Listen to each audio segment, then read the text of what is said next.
विधानसभा मतदारसंघातून इच्छुक आहात, नेमकी काय वस्तुस्थिती आहे? मी सुदर्शन तोडणकर आहे आणि मी बीटेक सिव्हिल इंजिनियर आहे आणि मी गेली 35 वर्ष समाजकारणात आहे.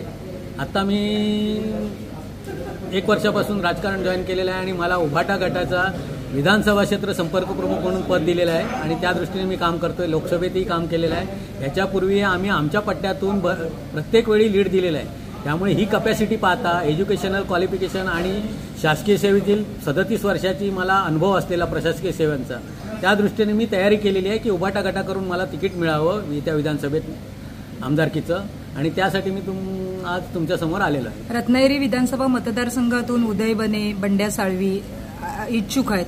वेळ पडल्यास राजन साळवी इथे जागा लढवण्याची शक्यता आहे. अशा वेळी आपल्याला तिकीट मिळेल असं वाटतंय? हे बघा, इच्छुक सगळेच आहेत आणि ह्या सगळ्या इच्छुकांनी एकमेकाशी चर्चा आमची झालेली आहे. माझी तर पर्सनली सगळ्यांशीच चर्चा झालेली आहे, आपण ज्यांची नावं घेतली त्यांच्याशी, आणि त्यांना त्याच्याबद्दल कोणत्याही प्रकारचं ऑब्जेक्शन नाही किंवा आमचं त्यांच्याबद्दल नाही आहे. प्रत्येकजण इच्छुक असू शकतो. शेवटी आमचा पक्ष आणि उद्धवसाहेब जे ठरवतील, ज्याला तिकीट देतील त्याचं काम आम्ही करणार आहोत. रत्नागिरी विधानसभा मतदारसंघात गेली 20 वर्ष उदय सामंत हे रत्नागिरी विधानसभेचे आमदार म्हणून निवडून येत आहेत. ते आता उद्योगमंत्री पदापर्यंत पोहोचलेले आहेत. अशा समोर व्यक्तीसमोर लढताना तुम्ही काय तयारी केली आहे? उदय सामंत 2 वेळा तर आमच्या सोबत असताना, आमच्या बरोबरच आमच्या पक्षात असताना निवडून आलेले आहेत. आता ते त्यांचा वेगळा पक्ष आहे, आमचा वेगळा पक्ष आहे. त्यामुळे आम्हाला आमच्या पक्षातर्फे जो उमेदवार द्यायचा आहे त्यासाठी मी इच्छुक आहे. त्यामुळे अपरिहार्य कारणाने उदय सामंतांसमोरच आम्हाला लढाई करायला लागणार आहेत. एकेकाळी उदय सामंत हे आमचे मित्रच होते, त्यामुळे आम्हाला मित्राशी लढाई करेल याचं थोडंसं दुःख राहील, परंतु पक्षाचा आदेश असल्यामुळे आम्हाला ती भूमिका घ्यायला लागणार आहे आणि आम्ही लढायला तयार आहोत. धनशक्तीच्या जोरावर आताच लोकसभा निवडणूक लढवली गेली, विधानसभा निवडणुकी धनशक्तीच्या जोरावर लढवली गेली, तर तुम्ही कितपत त्याला हे करा? नाही, माझा ह्याच्यावर विश्वास नाही आहे. धनशक्तीवरच इलेक्शन होतं हे, कारण इलेक्शनमध्ये बरेच फॅक्टर युजफुल होतात आणि धनशक्ती ही कमी प्रमाणात कामाला येते.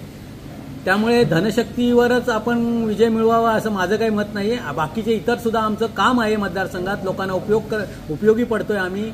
क्वालिफिकेशन आहे, प्रशासकीय सेवेचा अनुभव आहे, हे सगळे आमचे मुद्दे आहेत आणि आम्ही आजपर्यंत जे काम झालं त्याच्यापेक्षा वेगळं काहीतरी आणि चांगलं काहीतरी काम करून दाखवू, ह्या दृष्टीने आम्ही तुमच्या समोर येत आहोत आणि निवडणूक लढवण्यासाठी इच्छुक आहोत. रत्नागिरी विधानसभा हा 100% शिवसेनेचा असतानाही काही वेळा राष्ट्रवादीकडनं उदय सामंत निवडून येतात. असं कसं घडू शकतं? कसं असतं, प्रत्येक इलेक्शनमध्ये वेगवेगळे मुद्दे असतात. त्यावेळी त्या परिस्थितीनुसार ते घडलेलं असणार आहे. आणि आता आम्हाला स्पष्ट लोकसभेला चित्र झालेलं आहे की विधानसभा उभाटा गटाला चांगलं मताधिक्य या मतदारसंघात मिळालेलं आहे आणि विधानसभेलाही तेच कायम राहील किंवा जास्तही होईल. त्यामुळे आमची सीट पक्की येणार. त्यामुळे प्रत्येकजण इच्छुक झालेला आहे, त्याच्यात मी इच्छुक आहे. शेवटी आमचे पक्षप्रमुख आणि पक्ष जे देईल त्या उमेदवाराच्या मागे आम्ही इतर जे सगळे इच्छुक आहोत, ज्याचं नाव डिक्लेअर होईल त्याच्या आम्ही राहणार आहोत आणि चांगलं मताधिक्य देऊन शेवटी आमच्या पक्षाची 1 सीट वाढेल हेच प्रयत्न करणार आहोत आम्ही.